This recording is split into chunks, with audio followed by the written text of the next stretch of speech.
Greetings, true believers, and welcome again to the Real Collective Podcast. My name is Brendan McKeegan. With me, as always, is Sean Tassay.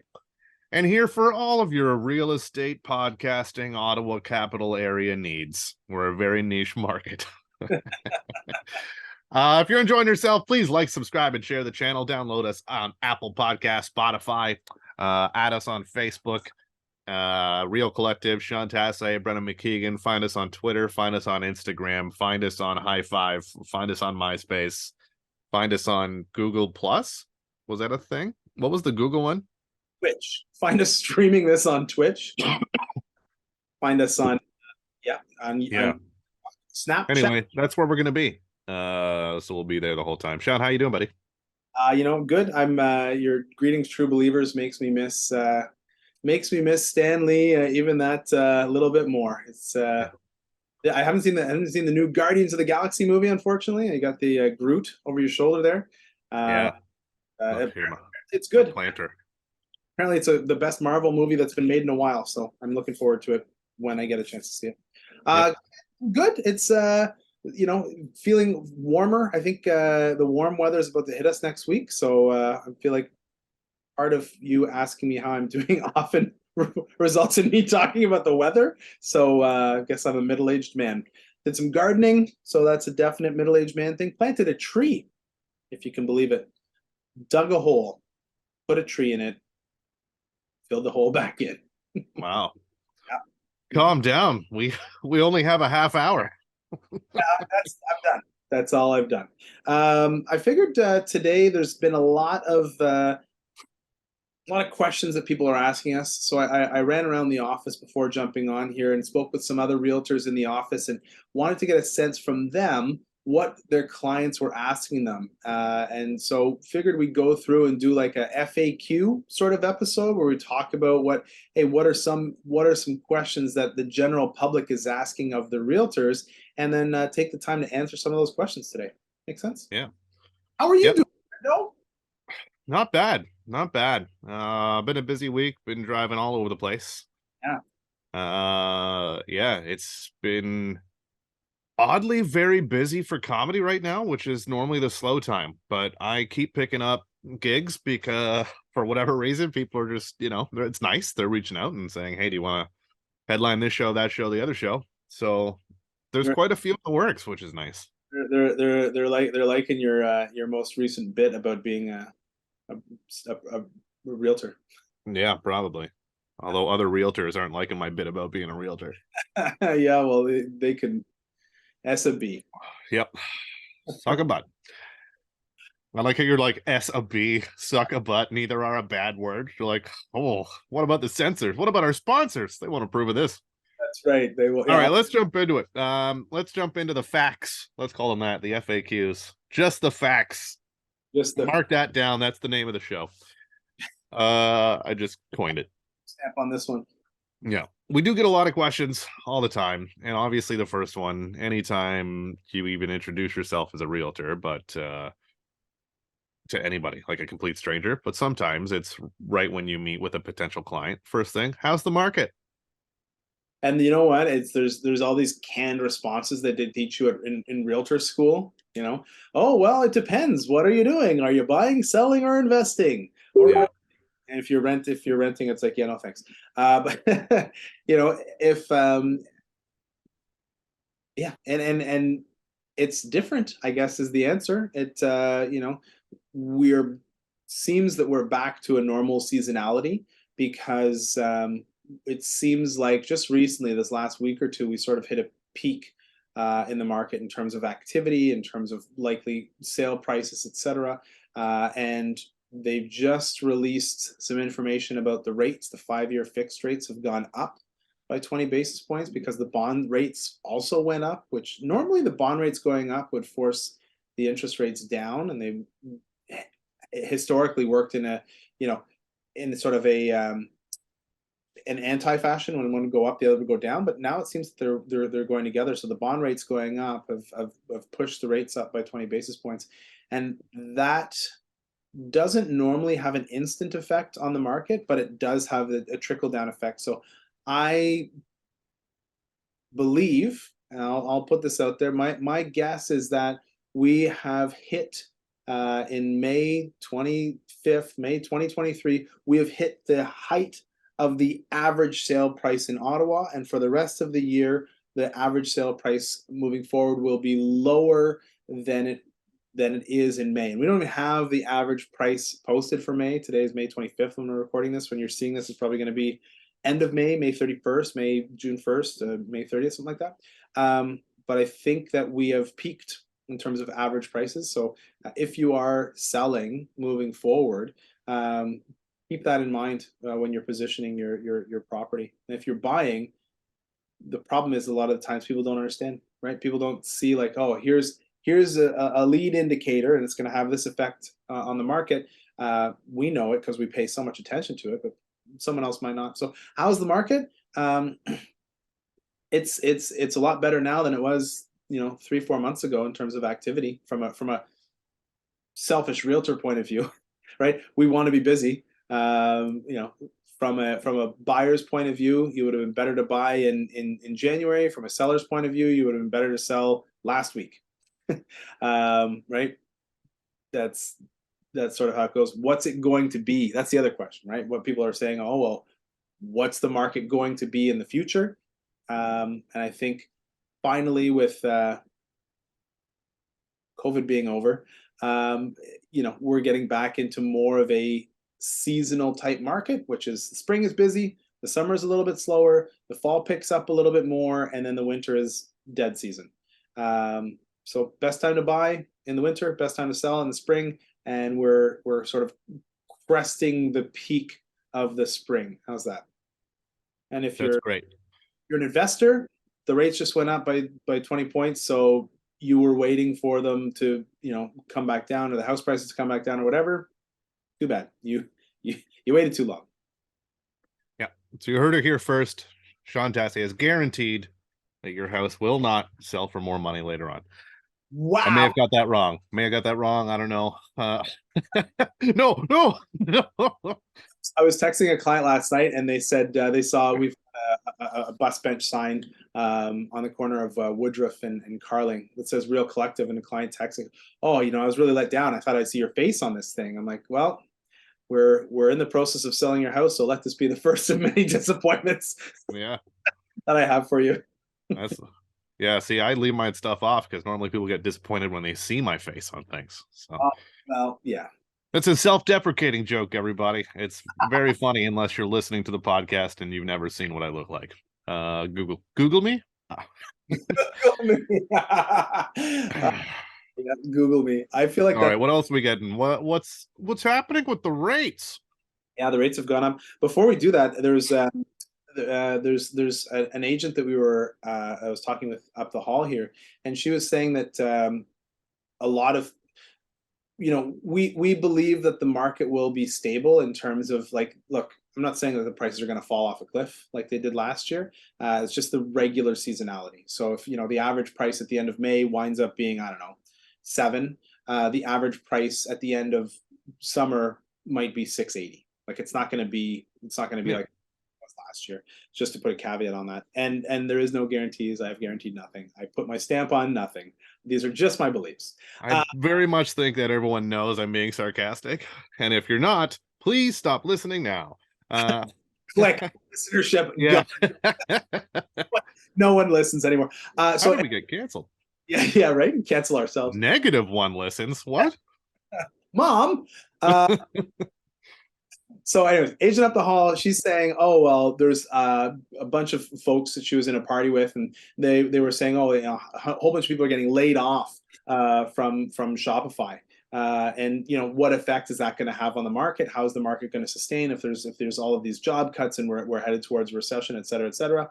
And the answer, I think, is, okay, if there's 170 jobs lost there's also thousands of people who are about to get back pay after going on strike, right? Those three different groups, that have renegotiated their rates.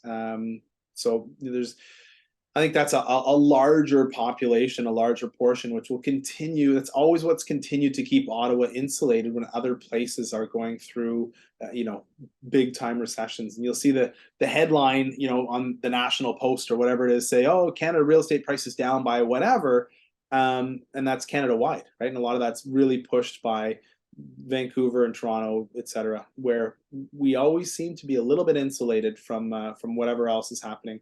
Um, so yeah, it's been good. What's happening with the rates? Like I said, the rates have gone up by 20 basis points this week, so that's a bit of a jump.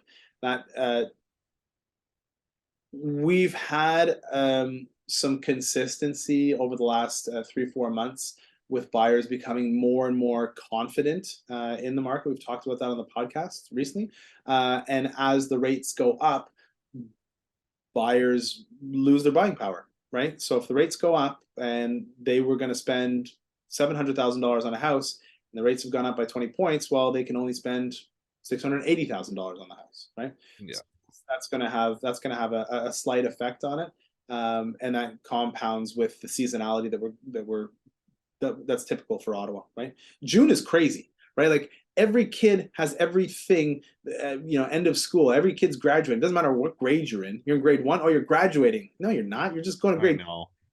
And there's like this thing and this event and this barbecue that the school's doing. It's like June. It's like June, December, right? It's like everything is to sort of. So it's going to be. It's slower. It's the lead up to summer. Yeah. It drives me absolutely nuts on a side note when like, my son just graduated grade 2. No, he didn't. He just went to school for a year. I graduated grade 8 and then I graduated high school and then I graduated college. That was it. Yeah, when you're done, not a school year. They just finished a school year. We ended up getting like one of those printout plaques from the computer where it's like, oh, it looks so fancy. And then they just gave you stickers for like perfect attendance or the sports award. I feel like my oldest has the worst like not the worst attendance, but like the most tardies because they're always 3 minutes late. Like his bell goes and then we drop off at the other door and it's just and his report card is there. It's like, hey, he's doing great in this and he's doing great in this and he's doing great in this, and you're always late. And so it's like that's not on him, right? That's not. Yeah. You're terrible for timing, father. That's right. You heard it here first. Sean Tassay, terrible father. No. Father's Day is coming soon. His office, for anyone who can't see, because you can't right now, has so much world's best dad stuff on it too, which is great. That's a fantastic joke. Okay, let's bust out the next two before we take a break. We have a lot of people that are asking, how long will it take to sell my house? I think the answer to that is also dependent on where you live, but let's just say they live right in Ottawa, even one of the suburbs. How long is it going to take to sell my house? Wow, what do you think? What's your gut feeling there, Brent? How long is it going to take to sell your house? That all depends. Are you willing to listen to what I have to say about marketing and the strategy that we have for your home? Because if you are, then it'll sell very quickly. Yeah. Because it's still competitive out there. That being said, if you want a number that's more in line with what homes were selling for last year, your home's going to be on the market for a long time. Yeah. So I think that's what it comes down to. Obviously, is price, presentation, how well it's staged or just, cleaned up kind of thing. And obviously, what others are selling for. So there's a lot of variables there. How long will it take is going to be dependent on how much you can detach yourself from the house itself. Yeah, absolutely. Write that down. I will. That's a goodie. So I always like to start from averages. I think the average days on market right now, we're sitting at about, I think it's just under 2 months, right? So that's average of that's of the houses that sell, and there's some houses that don't sell, right? Because just priced, like you said, astronomically high. And it's different in different price ranges, right? I mean, the stuff that's 1.5 and up is different than the stuff that's in the 600 to 700 range, right? 600 to 700 range, people are clamoring to get a house in that sort of price point. And then, like you say, what does it look like? What am I getting for the price? the difference on your list price of like $10,000 one way or the other, I don't think is a real make or break. I think it comes down to what have other similar houses sold for. Obviously, like this is our job, so it just sounds really Yeah. right. And are you willing to price it for that? And if you are, like, we're selling houses, like our average days on market, I think in the pandemic was like 9. Now I think it's like 21, which is great because it means that we're figuring out what the house is actually worth and our clients are listening to us. We had a house that sold last week, and we sold it off market, so we didn't even go to market. So days on market was like minus 3 weeks. That doesn't factor into anywhere. Yeah. It's most of the sales that we've done recently, when our clients listen to us, and you need to have a couple people through to see it. But it's not a long sale. Weird stuff takes a lot longer, like land or lots. Like Yeah. that's not. Yeah, but if I feel like for the purpose of the show, if we're talking about the average home in Ottawa, kind of leads into the next question. Can you have it sold by X date? Yeah, I mean, there's never a guarantee, but if you're listening to what we have to say, then more than likely, and especially there's still homes that are going in multiple offers. So if we're going to park it, if we're going to, position it so that it's below market value and hold offers, because it presents well enough to do that, then yeah, we can give it the best go to do that. Sometimes it works. Obviously, again, depends on the house, but if you're pricing it close to market value, I think you have a good shot at getting it sold pretty quickly. Yeah. So we tried that recently with a property, and some properties it works for, some it doesn't. But I find in this market, the best strategy to insulate yourself against any changes that might happen that we can't take advantage of, like the rates going up by 2% or whatever, or 20 basis points, not 2%, 0.2%. Is you figure out what fair market value is, and that's the most important part, is what is a buyer likely to pay for your house right now, and then how do you position your house so that it's the one that sells next as opposed to something else selling, right? And there's a rule of 97, which is to figure out, okay, what is fair market value, position yourself at about 97% of that, and you should have everybody and their kid coming through to look at it. And if the market's on a bit of a downswing, like the seasonality that we expect it is, then you're going to be the person who sells as opposed to somebody else, because what you're looking at in terms of comps are all of the comps that have sold at the higher price as the market was ramping up. And if we're just at the crest and we're about to fall, not fall, but you drop down a little bit because of the typical summer slowdown, then positioning yourself at 97% will insulate you against it. And if you've got a little bit of activity and you've got some people who potentially are bidding against each other, you might see, $10, $20, $30,000 more than what you're listed for, or you might even only see, $2,000 or $3,000 more than what you're listed for. But at least it's sold, right? And then somebody else is using yours now as a recent comparable. So the particular agent that I was speaking with downstairs, she was saying, hey, I've got a conditional sale on a home. My conditions are due on Friday. My house is, just put on the market on Tuesday. Can you guarantee that it's sold by Friday? And the agent said, no, I can't guarantee it's sold by Friday. It sold in 6 days and sold on Sunday, but they didn't firm up on their purchase of the property on Friday. So they walked away from that deal. So, it's some people not willing to take the risk, and that's fair. I mean, we're pretty good though at analyzing the market and saying like, okay, well, so the house, I told the agent really quick in passing, I said, look, what do you think the house is worth? Well, I thought it was worth between 1.4 and 1.5, and we priced it at 1489, and it's firm now. And she said she sold it for 1450. I said, well, sure, you can guarantee that it's sold by Friday for 11, like 1.1, right? I mean, you can make that guarantee, and you just buy it and assign it to someone. Or we've got people who can close on deals like that, especially if they're buying it for so much less than fair market value. So there's ways that you can guarantee, but it's never in the client's best interest, right? Yeah. Yeah. So All right, we'll take a quick break there so that you don't have to run on that sentence any further. I've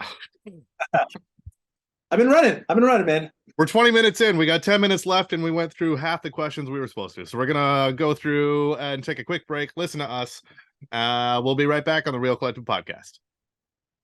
This episode of the Real Collective podcast is brought to you by Real Collective. Real Collective brings together best-in-class real estate agents and collective experts in the field to deliver the best possible service to our clients. We govern ourselves with honesty, open-mindedness, and compassion. With diverse skill sets, our agents are able to better serve a wide array of clients, including first-time buyers, first-time sellers, transferees, estate sales, investors, and rural, vacation, and luxury properties. Authenticity and transparency are pillars of our process, which allows us to put our clients at the center of everything we do. Our years of experience and knowledge allow us to deliver prestigious service and optimal results. If you are interested in buying or selling your home, contact us today at realcollective.ca. Welcome back to the second half of the Real Collective Podcast. Again, please like, subscribe, and share the channel on YouTube, Apple Podcasts, Spotify, wherever. MySpace, your top 8, all of it. Jumping back into the swing of things, if you missed the first half somehow, you're scrolling, so I don't know how you would miss the first half. Like, let's jump to the second half. We've been talking about what kind of questions we're getting in the market today. So just the facts, just the FAQs. And one of the other questions that we've been getting is, well, what if we sell first and we can't find a place that we like? The second half is going to be way better than the first half, so that's good. Oh man, I'm so glad people are here. Yeah, absolutely. You did right to skip the first half. Sell first, can't find a place we like, then you're stuck making a sacrifice. And the thing is, you're almost always going to be stuck making a sacrifice. The question is, what are you sacrificing? Alternately, you could choose to rent for a short period of time as you continue to look. You can do a short-term rental, or you can rent a place where but the thing is, you're never going to find a place you like. There's always going to be some sort of concession that you make with whatever you buy, whether you're under the gun to buy a house or whether you're not. It's stressful. It's stressful when you're selling. It's stressful if you've already sold and you haven't found another place and you feel like you've just got to go out and see it. There's options, but obviously none of them are great. Well, I don't know about that. I think if they sell first and can't find a place, I think to alleviate that, the talk about buying should happen knowing that, like, okay, once your home is listed, the day that it gets listed, we're going to talk about the buying process. And from there, we're going to set up your search so that you can see what homes are on the market. And then we can start shopping while your home is being listed. That way, there's a little bit more of an overlap, and we can do things in this market like a first refusal. So we can put an offer on a place conditional upon you selling your house. And then all of a sudden, that's negated. So you don't have to worry about it. It doesn't always work, but it's an option. And I think if you're kind of overlapping those two things, because I mean, even getting your house to market is obviously very stressful. But once that's done, and I know it's still stressful for the first initial week of showings, but having the mindset of like, okay, now that it's listed, we have to look up at the buying side of things and let our realtor take care of the selling side of things. So now let's look at that. And then you can start seeing some homes. Yeah. Well, I mean, that just kind of leads into, what if we buy first and then we can't sell the house for the money that we need? Like you overshoot. Yeah. Yeah. Well, and that's the risk, right? It's like you're almost better to do them both at the same time, right? Like not buy first and sell after, or sell first and buy after.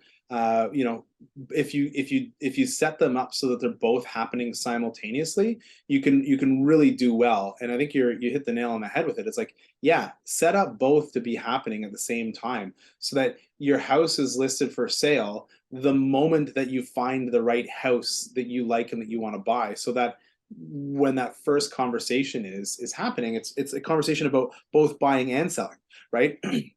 And I think in this market, when there is some confusion and things are in flux and changing, etc., it does feel very hectic for sure. But it'll reduce a lot of that fear of both of these, right? What if we buy first, we can't sell for the money that we need? Well, you make it so that your purchase is conditional on a financing agreement. If it's not conditional on the sale of your home, conditional on the financing agreement, and you only actually make your purchase. You only actually make your purchase once the once you've got a conditional sale on your home, right? So you go out, you find a couple places you like, yeah, this will work, this will work, this will work, this will work. Great. Which one's the best? Okay, this one's the top one. If it sells, you're going to be upset. No, if it sells, it'll be okay. You've got your house up for sale, you get an offer, it's conditional. Now you go and you buy the whatever the top one is left on your list, and you make that you make the deal go through, conditional on financing, home inspection, whatever. You make that deal go through a day or two after the conditions on your home are lifted, and then you've got that peace of mind knowing, okay, well, here's how much we're going to sell our house for, here's how much we're able to buy this one for. And yes, it's all sort of happening at the same time, but I think that's the best way that you can run it, so that's not one and then the other, because then you alleviate both of those concerns, right? Yeah, and that's the best way. I mean, it's going to be hectic no matter what. It's going to be stressful no matter what. And that's always what I'm telling people in both meetings, is that it's going to feel like a roller coaster ride of like, oh, are people going to come to the house? Oh my God, there's people coming to the house. What if they don't give us the offer? Oh, they got us an offer. And then the same thing on the buyer side of things, right? You're just on different parts of the ride. That's all. And I guess that kind of leads into what's happening a lot right now. I think there's a lot of buyers that are sort of coming out of the woodwork, strutting out of the cornfields. I don't know, whatever you want to call it. They're ready. The buyers are getting ready. And we get calls and they're just like, I want to see this house ASAP. Yeah. And it's been in the market for like 3 weeks. You're like, yeah, why are you only calling me now? Yeah. It is what it is. And people like, you gotta think about that when you're a seller, right? It's like you need to have your house ready to show at the drop of a hat. But yeah, buyers want it. They want it like not even tomorrow. I want to see this house. I want to see this house later today. So yeah, that's and that goes into the last question, which was, is it as crazy now as it was? Yeah, and that's, because that's what buyers are thinking, is I need to see this home ASAP, because in their head, it's still like it was last year, where it's 20 offers on every home. Is it as crazy as it was? No. Is it still crazy? Yeah, it's real estate. It's always crazy. And especially in Ottawa.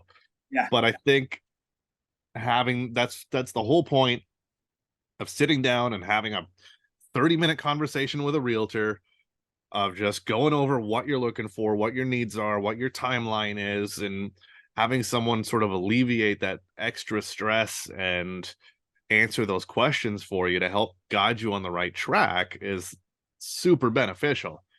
And I'm trying my best not to make that sound like a sales plug for us, but just like it is, like, it's just for you as a consumer, talk with a realtor. Like, I don't understand why you wouldn't if you're trying to buy a house. Especially when it's usually not a cost to you. But it's not quite as crazy as it was. Stop listening to, sensationalized news stories, I guess. That kind of stuff. And just know that, like, if we're talking with you, we already kind of have your best interest at heart. Especially if you're thinking of being a client of ours. Like, we're not just going to try to sell you on any home that doesn't fit what you're looking for. Aha! Tricked you. Yeah, haha! You thought this was 3 bedrooms, but it's a 1-bedroom condo. Sign here and give us your first child as a down payment. Yeah, and then you tear off your mustache and run away. Yeah, that's how we operate. Yeah, exactly. I don't even have a mustache. So no, it's not as crazy as it was last year, but there's just different things to know. So it's not as crazy as it was last year, but it's crazier now than it was earlier this year. So it depends. Is it crazy? Is it as crazy as it was, again, compared to when, right? Compared to earlier this year? Yeah, it's worse. It's worse now than it was compared to last year. No, there aren't 20 offers. It's not selling for $200,000 over the list price. If it's a crazy deal, it feels like it's 20, 30, 40 grand over list price. If it's typically what you're seeing is 2-3 offers, a couple grand over the list price, 5, maybe 10, but that's it. So it's not as crazy as it was. It's a lot more manageable. So it's it's still a lot, that's for sure. So, anyways, that's it. That's it for questions. We answered all the FAQs that I was able to find, so I'm happy about that. Yeah, and I think that's hopefully helped steer some people in the right tracks. I don't think it's going to necessarily answer your questions as an individual, but I'm kind of hoping that as a collective, it's helped give you some insight. And if you do want to talk more about your own personal needs, our Calendly links are below, so you can click there, book an appointment with Sean or I, talk about it, see what you need on the selling and buying side, whatever it happens to be, and we take it from there. So we'll wrap things up there. Again, thank you for tuning in. Please, if you haven't already, download us. Download us?